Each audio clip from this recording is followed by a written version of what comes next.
very special guests here today. We've got Joe and Judy Retley up here up front, who are the benefactors of our Entrepreneur Hall of Fame and huge supporters of the Block School. So thank you for being here today.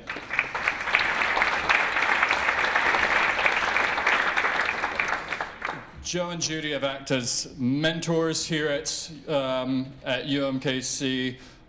They've sponsored a whole lot of stuff, helped us with our Entrepreneur Hall of Fame, and have been up here in front of you guys once or twice. So thank you for all you do for us. Appreciate it. Keep in mind, I'm gonna start my other PowerPoint while we're at it. While we are pretending to be able to multitask. There we go. Thank you again for being here. We've got a couple of cool events coming up. So our first Wednesday for next month will be our RU Idea Jump. This is an idea competition that's based on coming up with really big, cool ideas for the future. That'll happen. Our finals will be May 4th, which is our next first Wednesday. And then after that, we have our Venture Creation Challenge.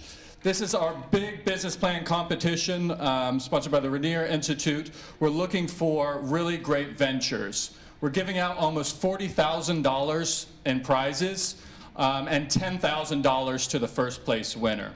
So it's a really great business plan competition to get involved with. $10,000 is a huge pot of money, would help any venture here, I hope. So please check out our website for both of those events. Registration is coming up soon, so please get those your submissions in and join us with that. At this point, I would like to welcome our Dean of the Block School of Management, Dr. Dave Donnelly.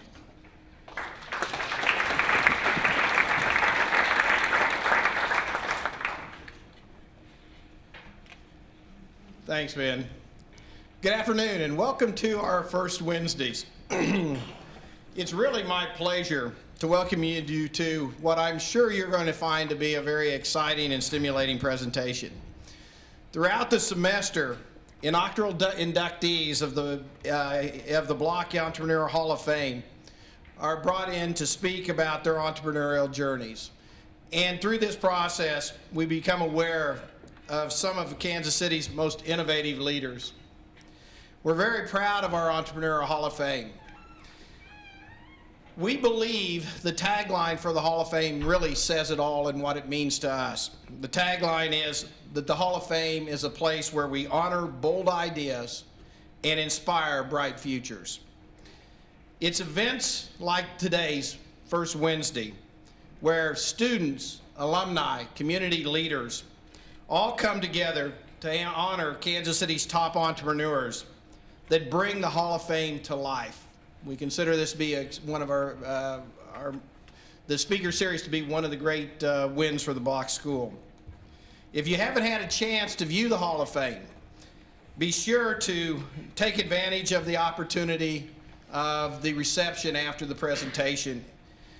Look at the honorees, the inductees, and please take time to look at the interactive exhibits that tell their story. It's very inspiring.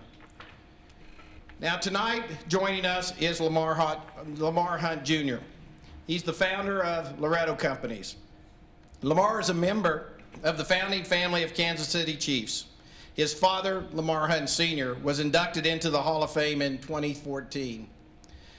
Frustrated by his repeated unsuccessful attempts to gain a franchise in the National Football League, Lamar Hunt Sr., at the age of 29, decided to form a new professional football league to rival the NFL.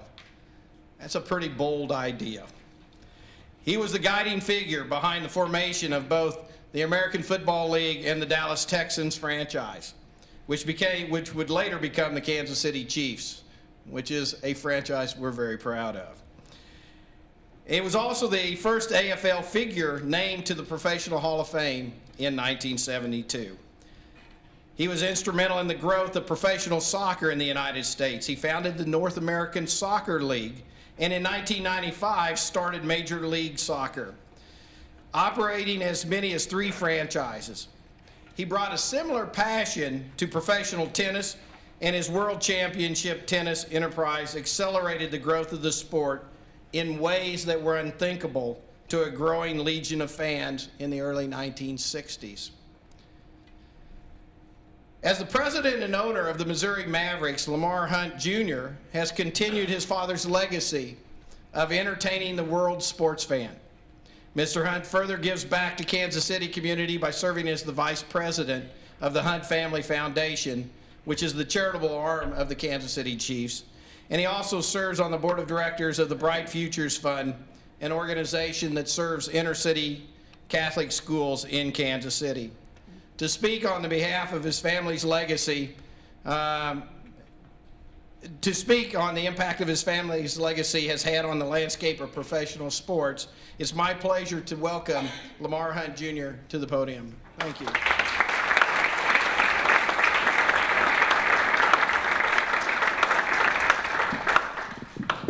Okay, is this all right? Is this on? I like to walk around a little bit, but I've got to start with a funny story. I think it'll be funny. How many of you know who Don Shula is? Should be pretty much 100%. No, okay, good. There's not everybody. Okay. Don Shula is the only coach to lead an NFL team to an undefeated season. And he did that, I believe, after the 1972 season. And he told this very funny story, and I think you'll find it very humorous. So he's in Miami. He's got a young family. I think he had 4 kids, and during the summers, they would go vacation in Cape Cod. And what he would do is, obviously, they'd go up there to get into the cooler weather, to get out of the Miami heat. And one day it was raining up there in Cape Cod during the summer, and so he said, you know, we need to go to a movie. So him and his wife gathered up the small children that they had and took them to the movie theater. And they walked into the movie theater, and the lights were on, they'd paid, and they walked in, and people turned around, and they started applauding. And Don said, I bowed, I took a bow, wanted to acknowledge them. And we sat down and we watched the movie. Well, afterwards, Mr. Shula decided that he really should go greet his fans, so to speak. So he walked up to the first gentleman and he just said, hi, I'm Don Shula. And the guy looked at him and goes, mister, I really don't care who you are. We're just so glad you showed up because they needed more people to pay for the movie so they'd show it. And Don Shula in that moment sort of got an incredible lesson in humility, that he's not known by everybody and the world isn't following pro football like you think they do.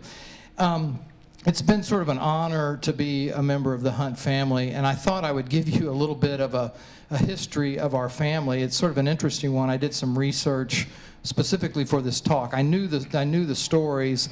Because I have an aunt who's now deceased who did the genealogy of our family. She went back and had it researched. As I stand here today, this is 2016. I'm going to take you back to 1864 in Arkansas. Captain Waddy Thorpe Hunt was my great-great-grandfather. And in that year, he was 42 years old, and he was killed in Arkansas. Now, fortunately, he'd gotten married and had 6 kids. And his oldest son was called Harrelson Lafayette, was named Harrelson Lafayette Hunt. He was born in 1843. That's my great-grandfather. Think about that, just my great-grandfather. Well, unfortunately, Harrelson Lafayette Hunt fought alongside his father, and that day when his father was killed, Harrelson Lafayette was captured and put into a military prison, and ultimately he was released. And he settled in Fayette County, Illinois. And if you drive to Indianapolis on I-70, you go right through the heart of Fayette County, Illinois. Anyway, Harrelson Lafayette Hunt, my great-grandfather, had 9 children. And the youngest, and this is perhaps because they ran out of names, was named Harrelson Lafayette Hunt. That's my grandfather. Harrelson Lafayette Hunt, my grandfather, was born in 1889. Almost 60 years later, he appears on the cover of Time magazine in 1948 with the question underneath him, is this the richest man in the world? How did this come to pass? Well, my grandfather was educated at home. His father, Harrelson Lafayette Hunt, died in a St. Louis hospital in 1911.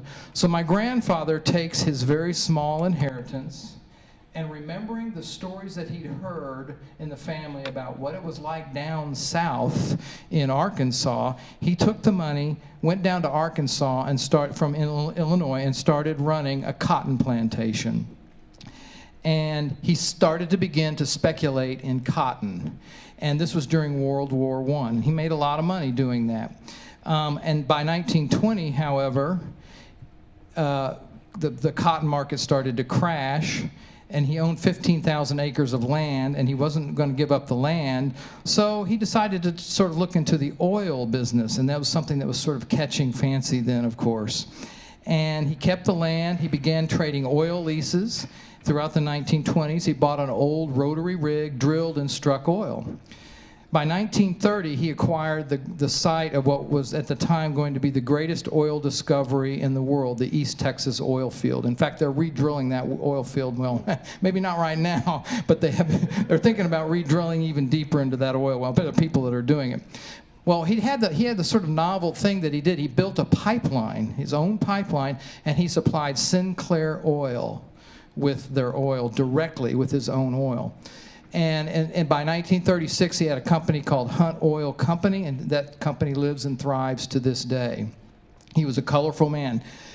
He produced so much oil that during World War II that him alone, the Hunt Oil Company alone, produced more oil and gas than the Axis powers combined.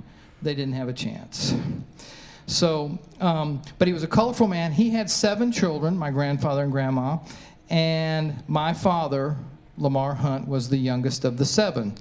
So you can see he was probably just a tad spoiled.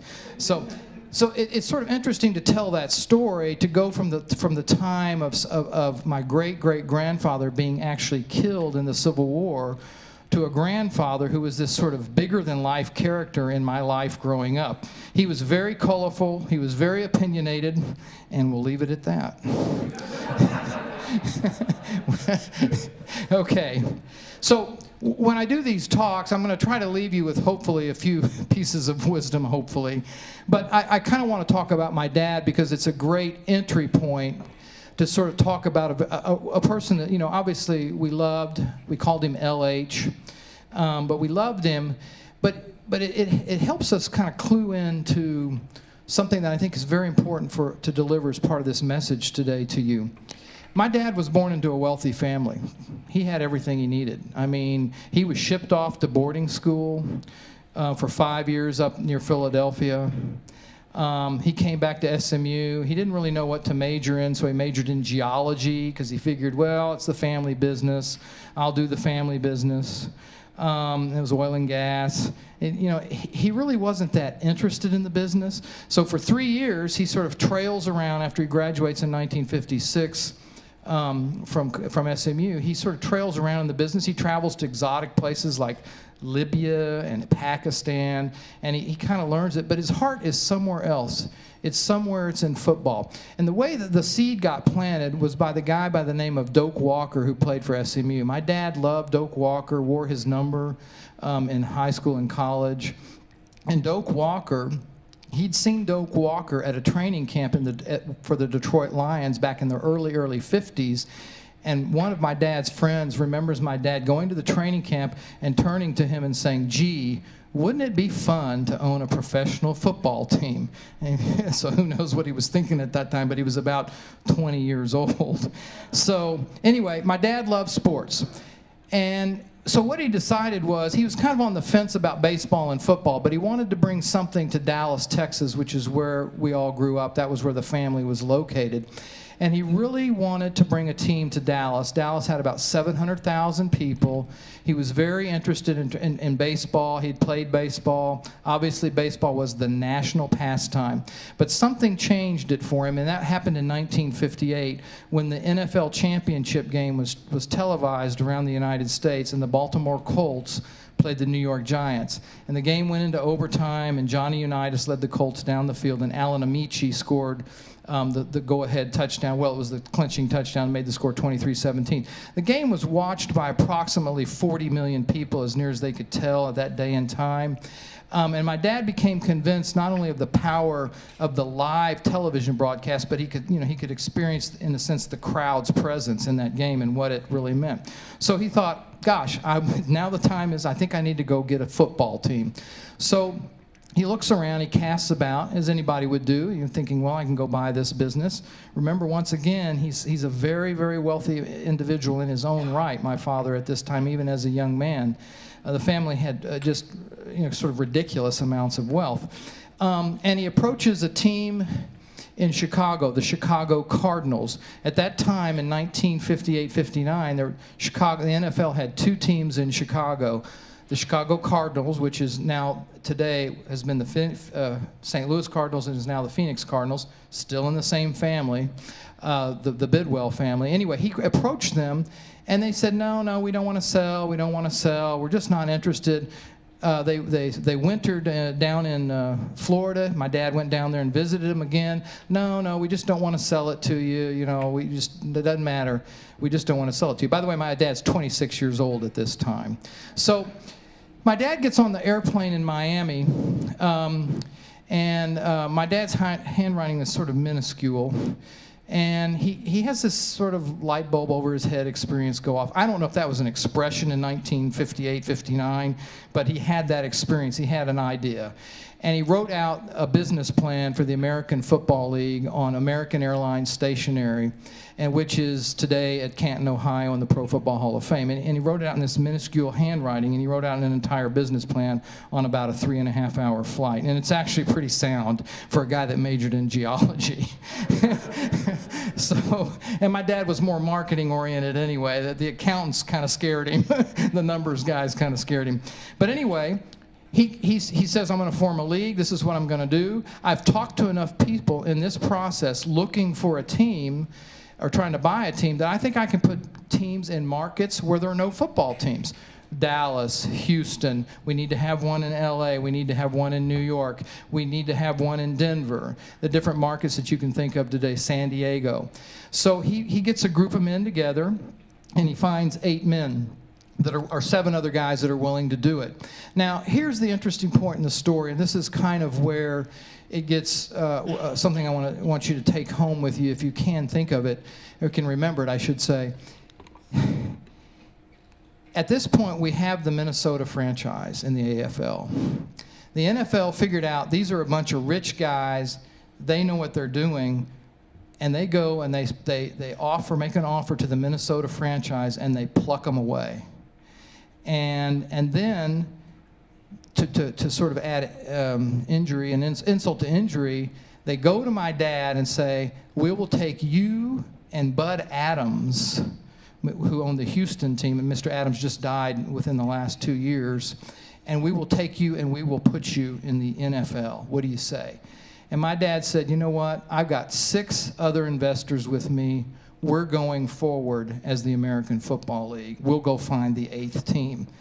And unfortunately, we found the Oakland Raiders. And that is true. That's what happened. And actually, Oakland was a great franchise, and they've been a great franchise in their own way. They've been colorful, like my grandfather. Okay. So anyway, that's how the 8 teams come about. They go, they play, and basically, by 1962, the AFL championship game is played on December 23rd in Houston, Texas, between the Dallas Texans, which is going to be the Kansas City Chiefs about 90 days later, and the Houston Oilers. And the game is seen by 58 million people on national television. Now, the competition was about 3 other stations, and one of them probably had Leave It to Beaver or Father's Knows Best on. But still, getting 58 million people to watch anything is an incredible feat. And going forward, well, by January of 1964, the AFL had a $35 million television contract from NBC Sports, and Mr. Art Rooney, the owner of the Pittsburgh Steelers, said, I guess they don't have to call us Mr. anymore. My dad was very formal, and I can imagine him calling him Mr. Rooney, Mr. Hallis, all these great owners, longtime owners. So by 1964, the league was established. They forced a merger, and there's other stories to tell about the Super Bowl and how it was named. It was named after the Super Bowl. My dad is sitting in a meeting. He says, we need to come up with a name to figure out the final game. We can't just call it the AFL-NFL Championship. We could call it something like the Super Bowl. And he said, he just kind of dissed it and said, no, that's not a very good name. Pete Rozelle, the commissioner, hated the name. The press got a hold of it, figured out they liked it, we trademarked it, and the rest is history with that game. So it was just kind of these sort of ideas. But I think the takeaway for my dad, as I remember him, he's been deceased almost 10 years, he was a very, very loyal person. And I think that's something to really keep in mind as you go forward whenever you, in your careers, your business lives, these sorts of things, that he was loyal to a fault, and I think it was a great quality. I really do. In other words, he went to the dance, and he was going to stay at the dance with the people that he went with, and that was a wonderful thing. My dad was a serial investor. There wasn't a sport he didn't like. He's invested in every sport, and there's a lot of stories to tell about that. But what I'd like you to do is think about this concept, and this is what my dad, I think, was struggling with as a young man, as a young person. He had all the money in the world. He could have been all kinds of different things. They had a private plane. They took exotic trips. They did exotic business deals in exotic places, like I said, Pakistan and Libya, places that you probably wouldn't want to go to today as much. But he didn't have earned success. And this is a concept that I'll leave you with, earned success. It's sort of a philosophy. It's coined by Arthur Brooks in 2010, that we all have this desire within us to achieve something, but not for money, not for power, not for prestige, but to add value. To add value not only, of course, to your own life, but to add value to the life of other people. What I saw with my dad with all the investments that he made was he gave value, and he wanted people to take a hold of that. Lynn Dawson, who's 80 years old, still alive, still calling the Chiefs games, said, thank God Lamar Hunt realized his dreams, because we all had dreams, and we wanted to realize them too. And Lynn Dawson got a chance to play professional football after sitting on a bench for 6 years in Pittsburgh. My dad made one trade in his entire NFL ownership career, and almost cost him a coach. In 1961, the Oakland Raiders didn't really have a good quarterback. We had a starting quarterback by the name of Cotton Davidson in Dallas. In the offseason, after 61 season, we acquired Lynn Dawson, and my dad thought this was going to be a pretty good prospect. Lynn's going to be a good prospect. Lynn hadn't played very much. In fact, he didn't even think he could play anymore because he'd sat for 5 or 6 years. So my dad trades Cotton Davidson to the Oakland Raiders because he wanted to make sure that Oakland had a competitive quarterback, competitive situation. Hank Stram didn't talk to him for weeks, the coach. That's the only time I ever saw him dabble in that, and he did it without telling anybody, which isn't unusual for dads, right? I'm a dad, I know that stuff. So, but anyway, this notion of earned success, I think it's what drove my dad, and I think it's what drives everybody. It drives me. You know, there's a book on my shelf at home called The Missing Piece, and it's a cute little book, and you can read it to your kids or your grandkids, in my case at this point. And it's basically a story about trying to fit in somewhere, and that's what I think we're trying to do. My dad didn't feel like he fitted in, you know. He was being sort of ushered about at Hunt Oil Company, going about being a part of these big oil deals, but he didn't really feel like he was contributing. He wasn't adding anything of value. So this notion of earned success is something I think you ought to keep before yourselves. Okay. I'm going to change a little bit here because I'm going to tell a personal story here in a second, which is kind of embarrassing, but I've told it enough, I've gotten over it, I think.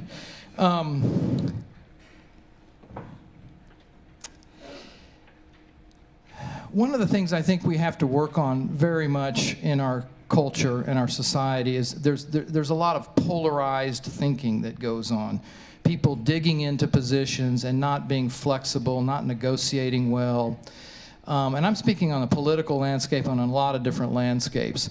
I'm not saying you give up, your core values or your beliefs, but we can argue with good manners. I think we could all use some of that right now. Just let's discuss things with good manners. But I talk about this concept of changing perspective. I'm going to tell a personal story. But if you want to do something interesting, how many here are Royals fans? I mean, is anybody not a Royals fan? Don't you dare raise your hand. Okay. I think we all, even if you're not from this area or you're not into baseball or any of that sort of stuff, we can all say we're kind of infectiously caught up in the Royals. And when you watch the game, you watch the Royals players, you watch it from their perspective. Think about yesterday's game. If you'd watched it as a New York Mets fan, you'd have been whooping it up. And I tell people to watch a sporting event and root for the other team. The game pops out completely different to you than when you're not watching your team. It's very interesting. And a couple of things that struck me, there was a couple of pro football players who spent 24 hours homeless. And what surprised them most was not how hard it was to be homeless. What changed their perspective was how people treated them. They treated them awful. How about Joshua Bell, the great violinist, playing a Stradivarius in the subways? Does anybody know who that is? Joshua Bell, a great violinist. He went down, he put out his case, he played a Stradivarius violin. He made $32 that day. People just rushing by, arguably of his generation, the greatest violinist. If you've never had a chance to hear him play, dial him up, okay? So changing your perspective. Okay, I'm going to give you my story.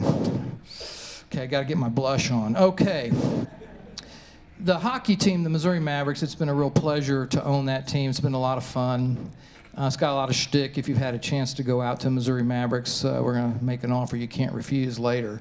But anyway, we opened the season in Alaska. Every 3 years, the teams from our division have to travel to Alaska. So I said, well, we're going to go up there in October. That sounds great. We'll go up. And Alaska in October is not too bad. It was snowing every day. It was cold, but the snow didn't stick, so I thought it was pretty cool. Beautiful, beautiful place to go. I'd never been there. So the Alaska Aces were the team the Mavericks were playing, and we were going to do a little finish with training camp, and then we were going to play them 3 days in a row. Obviously, this is minor league. You got to strap it on and go for it for 3 straight days. You don't have you can't take a flight somewhere else to go play in between the games. So the second night, we're sitting down in the bowl. It's an old arena built in 1983, and they start playing this theme to the William Tell Overture, and they have this kid, or a person, I should say, running around the arena on a broom, galloping. And so somebody said to me, I said, what's that related to? And they said, oh, it's related to Harry Potter. And I said, well, that's a bunch of shtick, and it's dopey. What a dopey promotion. So we go out the first intermission, and I said, let's go talk to fans, let's go to the tabletops. By the way, the PR guy said it was lame. So, the team. So we go out, we get to the tabletops where there's a nice area, and we're going to have a beverage and just sit back and talk to the fans. And some with this gentleman, a couple of gentlemen. And I'm always curious why people would come to these games, because there's like 5,000 or 6,000 at this game in Anchorage. And I thought that was a pretty cool turnout. And so we're sitting there, and the guy goes, oh, I said, well, why do you come to the games? And he goes, well, I come to every game. I said, wow, so you're a season ticket holder? He goes, yeah. He goes, yeah. And I go because that's my son who rides that broom around with that cape. I said, oh, well, what's that about? And he goes, oh, well, he has Down syndrome, and every time he rides, we raise money for it. It's not so dopey or lame, is it? I was looking for a priest after that. Okay, so changing our perspective, not being quick to judge, is very important things to think about. And this is extremely important when you enter into the world of business, entrepreneurship, when you have your ideas, that sometimes when things, how they appear at first are not what they are, okay? But I tell that story and I didn't blush too bad. All right. People ask me what I've been fortunate. I've been very, very fortunate. I have been able to go to every sporting event you can think of. I've seen NASCAR. I've seen the Indianapolis 500. I still have my hearing to testify to that. I have seen the World Series where Bob Gibson pitched against Denny McLain in 1968, two 30-game pitchers. I have seen over half the Super Bowls. I saw the Super Bowl where the Patriots were beaten and their undefeated season went up in smoke. And by the way, the entire crowd was against them that day. I can testify that. Everybody wanted the Patriots to lose that game. I've been to the World Cup. I've been to the World Cup in Japan. I've been to the World Cup in Mexico. I've seen Pele play in the World Cup. I've seen Johan Cruyff play in the World Cup, who just recently died. By the way, he was a heavy smoker. That's a bad deal. So what else? What other sport? I have been to the Stanley Cup Finals. I've seen the Chicago Blackhawks. If you haven't been to the Chicago Blackhawks, I would promote that as a once-in-a-lifetime experience if you can get there. By the way, the St. Louis Blues are pretty close. It's a pretty interesting deal to go over there, too. Easy drive. We were there the other night, complete sellout. I've been fortunate to see a lot of sporting events. So people ask me, oh, Lamar, what's the greatest sporting event you've ever been to? And I said, I saw Yvonne Goolagong win the 1971 Wimbledon's final for women, and I said, I can't remember a moment more electric in my life. And here's another story about perspective. Yvonne Goolagong, when she grew up, she was an Aborigine. And Aborigines were treated much like the African Americans were treated in certain parts of our U.S. history, as second-class citizens, degraded, humiliated, those sorts of things, right? Now, this is unfortunately still it's in the 1950s. Well, she's 7 years old, and she would frequently go down the hill from where they lived. Now, her father was a sheep shearer, meaning he sheared sheep all day, and he did it physical labor like that. He'd do about 300 sheep a day. Can you imagine that kind of work? You think that would be boring? Her mother was illiterate. So Yvonne is the third of these 8 children. I'm not even going to try to pronounce the Aborigine tribe that she's from, but she would go down the hill. She said herself later she never personally experienced great prejudice, but she saw it happen to many of the people that she was related to or familiar with, right? Her tribe, if you will, because that's what they called it, a tribe.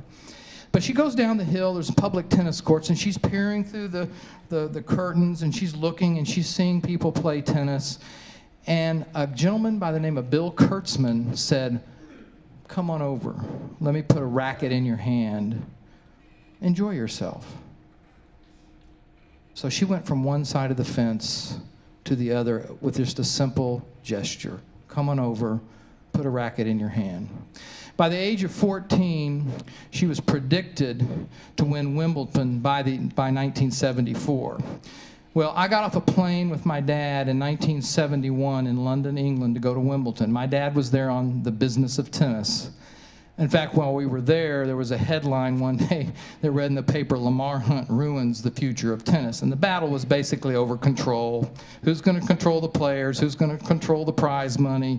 Who's going to control amateur status? Who's going to control professional status? So he would, I can't believe he did this, but he would tell me, listen, there's this thing, you need to go to the subway and go here and go there. And I learned the subway system, and I took some tours. I was doing this stuff on my own. He would give me a pass, say, here, go watch the tennis out on the grounds. Wimbledon's got these great grounds, and you can go just walk around and watch tennis. And I love tennis. I still play it to this day.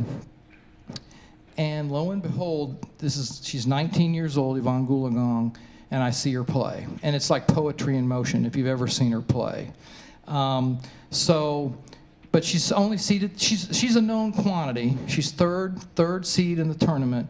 But on consecutive days, I saw her beat Billie Jean King and Margaret Court. And I have never to this day forgotten the electricity in the crowd at center court at Wimbledon, watching this 19-year-old just dismantle the best American player in the world and the best Australian in the world. Now, the interesting thing about Yvonne Goolagong was she's kind of at her heart a family gal. And what was interesting about her is she won some major tournaments. Then she got married. She had children. She came back, and I'm even going to check the dates here. She beat Chris Evert in 1980 at Wimbledon. We know who Chris Evert is. She's the only female player in tennis history to give birth to a child, come back in her career, and win a major tournament.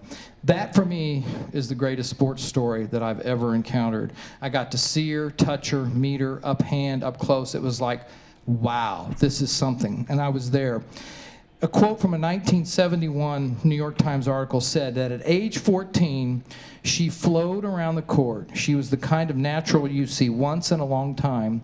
She didn't know how to make her shots, of course, but she was always there in the right place without even thinking about it.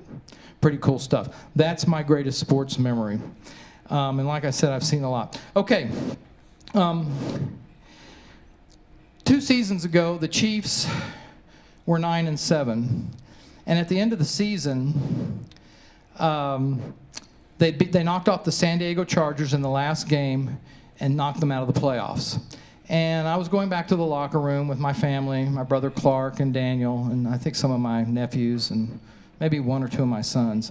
And I was thinking to myself, I can remember thinking, well, it's going to be the old speech that I've heard a million times before. It's good to get that last victory. We can build on it for next year, which is a cliche that, thank God, Andy Reid has stopped using. He walked into the locker room, and Andy's a very jovial, affable man. He was dancing and laughing, and, let's enjoy it, take care of yourself tonight, don't get in trouble. And then he got the room quiet. And he said, I want you to remember how this tastes. This is bitter. We're not in the playoffs. He named the 2 games that we gave away earlier in the season. One was a loss to Tennessee in the opening game. We blew it. We weren't ready. But in that moment, he was supportive, but then he turned right around and challenged that team to come back and be a better version of themselves. Now, that better version of themselves unfolded last season when we were 1-5, not so quick, and then we won 11 in a row. He knew he had a special team. And this is something about leadership. We spend a lot of time talking about leadership, but we very, very rarely don't use the word heroic leadership. And Andy Reid would be the last person to say, I'm a hero. He knows what it's like, for example, to lose a grown child to drug addiction. He knows that. He knows the pain and the suffering that family went through. But he also knows he's dealing with young men, and they need a swift kick in the rear at key moments. And that's kind of what leadership is about, knowing when to support and knowing when to say, wait a minute, I got to challenge you. There are 4 things that heroic leaders sort of think about a lot. First off, you know who you are. You know what you are, and you know what your values are. The second thing is you seem to be sort of unflappable when all this change is coming about. There isn't one job that the Kansas City Chiefs that I could walk in and stay employed at, or the Missouri Mavericks for that matter. I would get fired very, very quickly. Think about that. I don't have the computer literacy that many of you have. I have a lot for a guy that's, well, I'm not even going to say I'm old. I'm still young. But I went and took some classes. I mean, I got an education and I figured it out. But I can't do the things that I see you young people do that are here today. I can't, the people at the Chiefs. Somebody said to me, hey, we need to edit out every play of the last game and get it queued up and graded. I would just be like, what, do you want that next year or what? No, we need it tomorrow morning. Right, okay. But leadership is about being able to put all the pieces together and direct people. And everybody has a chance to be a leader at different times in your life. You have to step up. It doesn't matter what your job is, okay? Now, here's one that's a little different. I've talked about who you are, willingness to be flexible, and this one is love. When a young man comes to either the Missouri Mavericks or the Kansas City Chiefs for a tryout, they're already afraid. They're already on the edge of fear. What's the point, right? You don't win anything by that. You really want to bring out the best. And when you want to bring out the best in another person, it means you actually care about that person. You want to see their best. You want to leave them knowing they did their best. And that's one of the things that I see with great leaders, great coaches, great executives. You don't rule by fear or intimidation. It doesn't work. And the last thing is to understand that there is no external switch for motivation. The motivation, leaders need to understand that the motivation for anybody is going to come from within. What the leadership needs to do is make the environment that kind of place. And that's extremely difficult to do. Okay. How are we doing on time? We got about 10 minutes? Okay. I'm gonna leave you one other thing. How many of y'all have read Alexis de Tocqueville? Anybody know who that is? Only the old guys with beards. Well, we used to have to read this stuff in high school. De Tocqueville came to the United States in the 19th century from France, and you have to remember, for the younger people here, this country was a great experiment. There had been no other government that had ever been formed like the United States, and the Europeans, specifically that culture, were watching very carefully to see how is the great American experiment going to work out. And so de Tocqueville came over and he wrote these books, and there were other people that came and studied it. Now, some of the things they noticed, and these are kind of humorous, were Americans were not so great on their personal hygiene. Lots of spitting of tobacco in the streets. The manners in general weren't very good. Wolfing down of food, bad food, really bad food. You know, Europeans, they have good food. They think about that. We have better food now, of course. But they came away almost unanimously, these people, with 4 things that I think you can think about for our country. The very first thing is they noticed that Americans were incredibly industrious.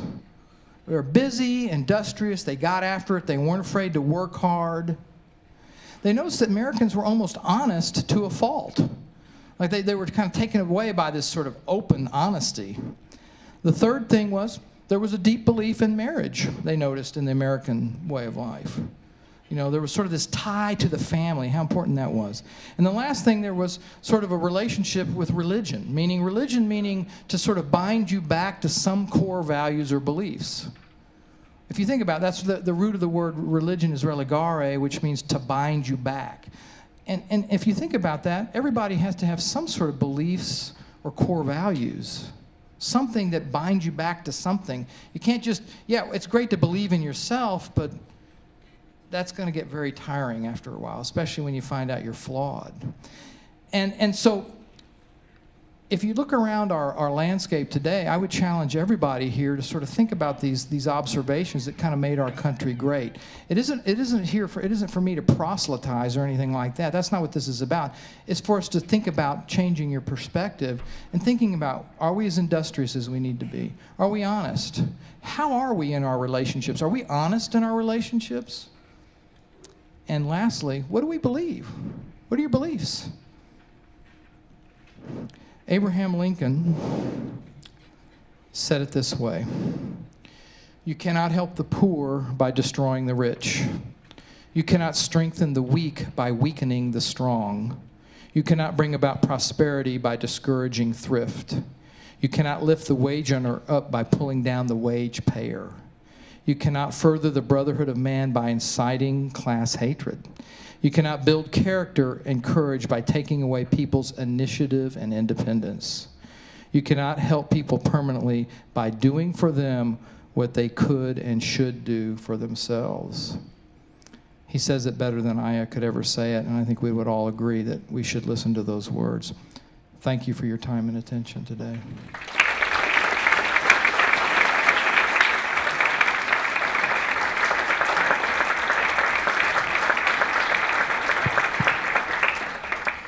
All right. Well, thank you so much. I'm sure we've got some questions and we've got some time. So go ahead and get your hands up where I can see them.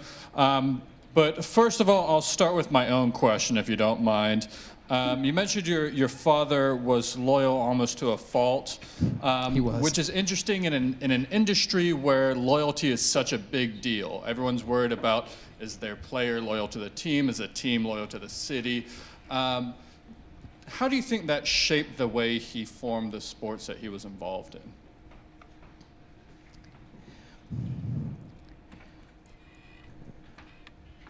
Every year is a new season for sports, the teams.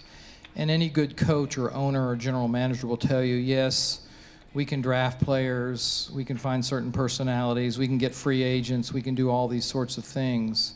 But what people have to know on a team is I've got your back. And I found it amusing this year. We were 1-5, and my poor brother was being asked, was he going to retain Andy Reid? We know the evidence shows frequent firing of coaches does not work. The data proves it. Cleveland Browns prove it unequivocally. They fired Bill Belichick. Since then, they've had 8 coaches and at least 16 starting quarterbacks. By the way, the trivia question, who was Bill Belichick's defensive coordinator from 1991 to 94? Nick Saban, the most successful college coach in history other than Bear Bryant. And they're all from that Bama school. But Nick Saban said, everything I learned from Bill Belichick. The Cleveland Browns have not been patient. And that's, you know, they have their reasons, but the evidence seems to show that this loyalty, you got to walk through the valleys with your coaches, with your people. In business, you got to walk through the valleys. Certainly there are times when things aren't a good fit, or, you know, people do things that it's just not going to work. But loyalty wins the day. Fantastic. We've got one right here. You talked about perspective, and you've had a very interesting perspective to kind of a wide variety of sports. Lots of things in sports are changing. Lots of things are staying the same. Can you talk about one thing that you see that's exciting to you about the change in sports, and then one thing that's kind of persevered in your long perspective? Personally, I think that the sports is oversaturated. There's too much of it on television. There's too much programming. There's too many games in all the sports, and that's tedious for even a really passionate fan to keep up with. I realize that each team wants to grow their fan base, and they'll bombard you, if you know that, until you don't want to hear it anymore. So I think that I have that concern. I mean, even ESPN can tell you through their ratings that things like college basketball, the ratings are severely down for just the multitude of games. Baseball, things like that. I don't know if you all know this. Last year, the Chiefs were playing the Texans, and the Astros and the Royals were playing at the same time. The Astros and Royals were playing in a playoff game, and the Chiefs and Texans were, actually maybe the Texans were just playing somebody else. The Texans were like 1-5, or like we were 2-5. The Texans game was like blew away the playoff baseball game, just blew it away ratings-wise. So that's the first part of the question. Tell me the second part, if you remember it, because I don't. One thing that's persevered throughout the years that hasn't changed. Okay. I think that sports does build character. I think there's evidence that participation in sports, participation in the arts, participation in music, participation in those types of things builds a certain type of character in individuals. It teaches you how to follow through. I played on a team in 9th grade in football. We scored 1 touchdown the whole year. And we remember the guy vividly who dropped the touchdown pass that could have won that game, where we actually scored a touchdown. I'll never forget his name. Great guy. Great. He'll never forget it. But it taught us something about perseverance. By the time we were seniors in high school, we were undefeated, and we beat the Class 2A state champions in a public school, and we were in a private school. So I think that the character is there. I mean, it makes a difference. You got to be busy. You got to be occupied. You got to be about something. Make sure you get your hands up, because you can't really see too well in the back. But I think the interesting thing for me about sort of the Hunt family in general is all the different sports you're involved in. So it's not just we're really good at football teams or really good at hockey. It's the sports industry in general. What has made you guys so successful within the sports industry? What is it about sports and entertainment? I have 3 son-in-laws that say, well, it must be in your DNA. I mean, somehow we seem to be hardwired by it. Again, I would go back to some of those core things of being loyal, being a good family to work for. I do think we know what we're doing when we walk into a staff meeting, or when we're around the marketing or the PR or the ticket sales. We have a working knowledge of the business because we've been around it so long. And my dad was an idea a minute, and I think if you just sat in a meeting with him, you absorb that stuff. You learn from other people. And my dad would be the first to stand up here today and say, hey, look, tennis. We did it for 19 years. We had world championship tennis. It was a great run. We did some good things, but we never really built a sustainable business model. Soccer, the first go-around, really struggled. It wasn't quite the time. Now the Major League Soccer, as you know, if you're sporting KC fans, and I'm sure there are a lot of them here, it's a great experience, and they've got a really good foothold into the community, and hopefully we'll build that TV, that TV audience over time, for sure. Got one in the back here for you. What is it about Kansas City that you think that makes us such a big sports city? And why do you think that some sports do better here than others? No oceans, no mountains. What else are we going to do?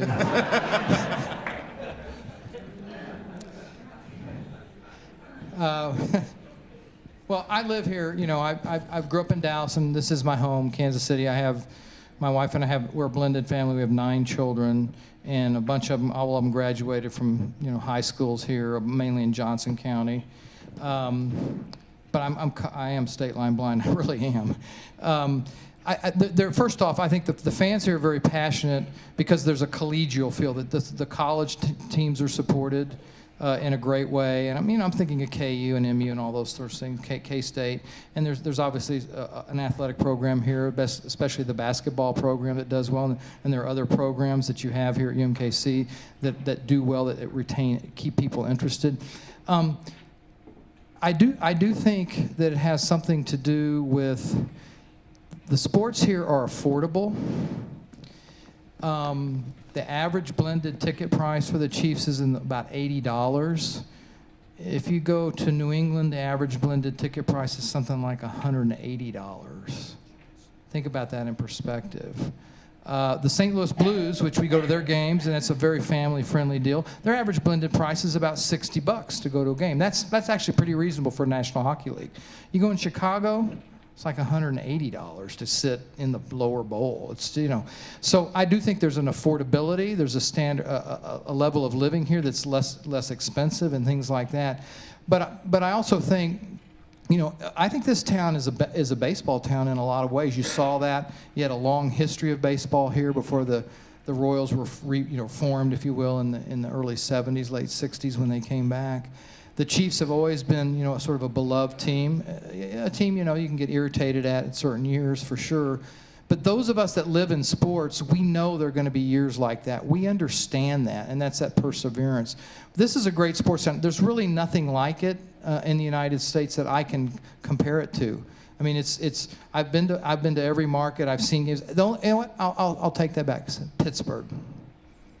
Now, as far as your question of what will work and won't work here, the history has been baseball and football. Soccer, clearly, the Sporting KC team, that franchise is probably in the top 2 or 3 in the Major League Soccer. I think Portland and Seattle, those experiences Portland's is unbelievable. In fact, if you ever get a chance, turn on a Portland Timber game and watch the crowd chant. It's a remarkable thing. But I think, you've done that. With hockey, we're in a growth stage. I mean, there's some growth that needs to be done. But we do very, very well at the AA level, and we have really good crowds. And, we're making it a business. It works. Right here in the middle. I have a question about gaming and esports. And do you even see gaming like Super Smash Bros. Tournaments or Dota tournaments that fill up whole arenas in Seattle, that kind of thing? Are those sports and does anybody in your family have interest in those? Well, it looks like fun. I wish I could play it. I'm not quick enough. It's funny. I was talking to my son, my oldest son, who's 28 today, and he was talking about what would an investment be like that. And I said, I don't know. Why don't you go find out for us and let us know. I'm not that dialed into it, but obviously it's extremely popular. I think the purpose behind it again is to engage people into the sports and into the world. Is it a sport? Maybe it's like golf. It's highly skilled. I mean, you got to be very, very skilled to play golf. Not necessarily super athletic. There's a sort of degree of athleticism in golf. From from those who kind of look, they're not very athletic, to Rory McIlroy, who looks like he could box you to death.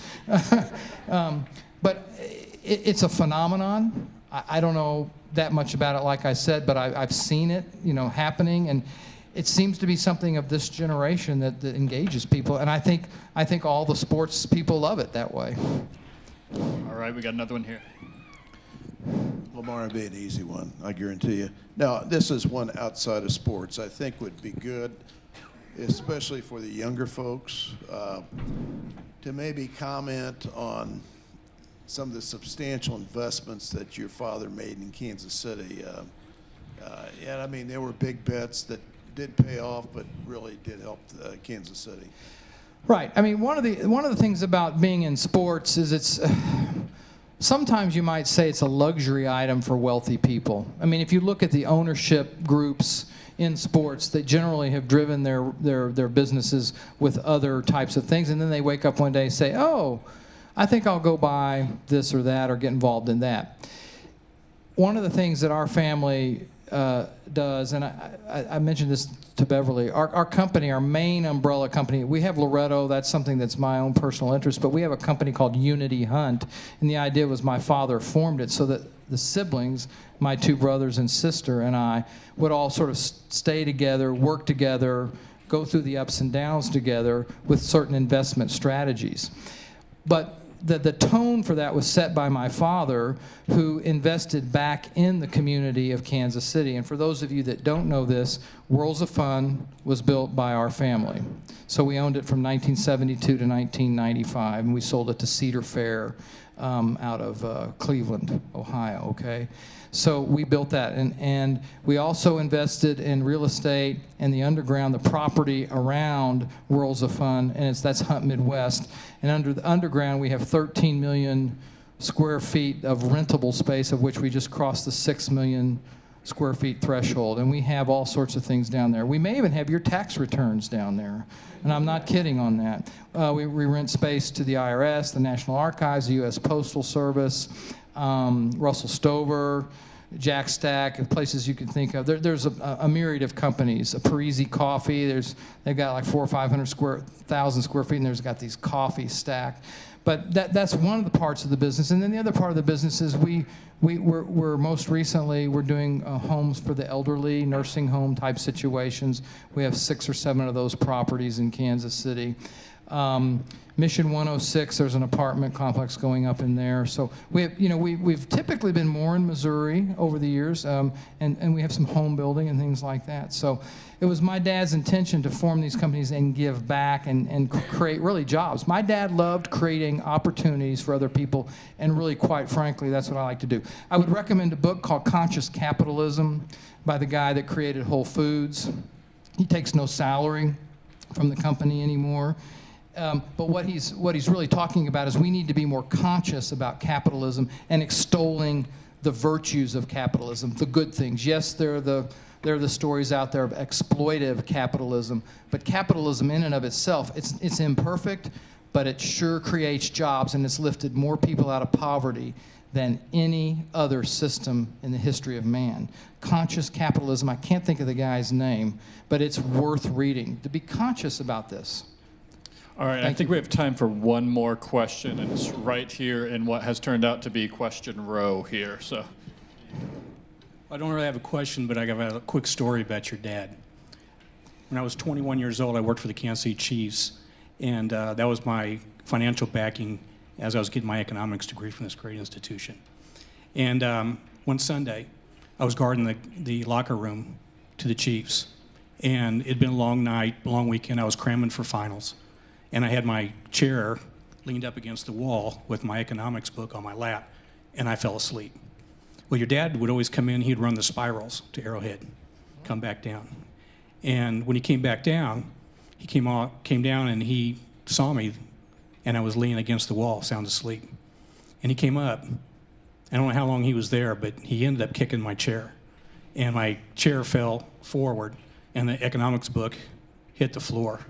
And as I look up, thinking maybe it's my supervisor, I'm looking up to Mr. Hunt. So the first thing out of my mouth was, "I'm sorry, I guess I'm fired."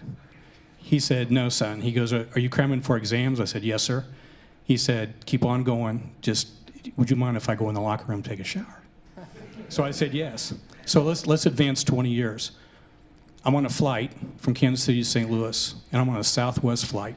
And I take the back of the plane because at that point in time, they had three seats that faced each other in the back, and that was kind of like my little office I had.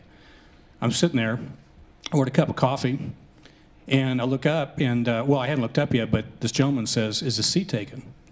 And I look up, and it's your father. And he sat in the aisle, and I sat in the window. And I recalled to him that story. And he looked at me, and he said, you know what? I've had a lot of success in my life, but I'm going to tell you what. I'm going to take success for your success. He goes, what are you doing now? I said, I'm a vice president of a company here in Kansas City. He goes, well, congratulations, you got your degree and everything. I said, yes, sir, I did. And he goes, you know, I'm going to take credit for that because if I hadn't kicked your chair and got you back on the right track, you never would have graduated. Yeah, my dad flew coach up until he got cancer in 1998. He never went first class. We were dragged to Europe. We had to sit like this. And we still do it as a family, generally as a tradition. At least my group does, and we fly coach. I'm A 1 through 15 or whatever at Southwest, and that's my baby. That plane. Yes, he was going to Columbus. Right. Yeah. And I actually, you know what, I once he passed, I was the one who was on the ground in Columbus, so that's where I accumulated all my points, and I know those flights very, very well, Kansas City to St. Louis, St. Louis to Columbus. So, yeah. Great. Well, that's an excellent place, I think, to leave it. Thank you again for joining us. It's been fantastic. Oh, I got one other thing. Okay, I got one other thing, and if you can write this down. So, part of this deal is thank you for having me, but we want to invite everybody for free that's here today to come to a Missouri Mavericks game Sunday, April 17th, 4 o'clock. First is the puck drop. It's a playoff game. It's at the Silverstein Ice Centers Arena. It's right out in Independence. And the young lady who's going to be your point of contact, her name is Carson Wilson, Karson Wilson. It's kwilson@MissouriMavericks.com. If you will email her and tell her that you attended this talk today and you want to go to the game, you don't have to. It's just an invitation. She will put free tickets for you at will call for the Sunday playoff game. We do not know who we're going to be playing at this point. We think it'll either be Cincinnati or the Quad Cities. We're hopeful it's not Tulsa. They give us fits. So K. Wilson, Carson is her first name, Karson, @MissouriMavericks.com. She knows to expect this. If you want to go, you be our guest. Parking is free at the Silverstein Ice Centers Arena. Your tickets will be free. There's not a bad seat in the house. It's all lower bowl seating. If there's any snafus or anything like that, Beverly can help too. She's going to be a point of contact for you, okay?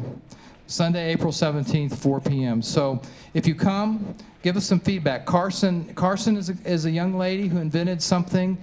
We had her call every season ticket account. That was over 600 accounts. Some of us helped her. And we wanted to know if people were going to renew their season tickets for the next year. And when they said they were not, we did an exit. She thought I want to do an exit interview with these people. So she actually she created and designed an exit interview wanting to know what was the main reason. And the number one reason was people were they were changing jobs and moving away. It wasn't, thank goodness, it wasn't the product or some experience they'd had at the arena. So, and in some cases there were people had died, which happens. But she created that, and that was the kind of initiative that she's a superstar. She created this exit interview on why aren't you renewing your season tickets? Give me the reasons. So, listen, thank you all. I hope to see you there. If I'm there walking the concourse, tell me that you saw me. And but I appreciate your time so much. Thanks. Thanks again.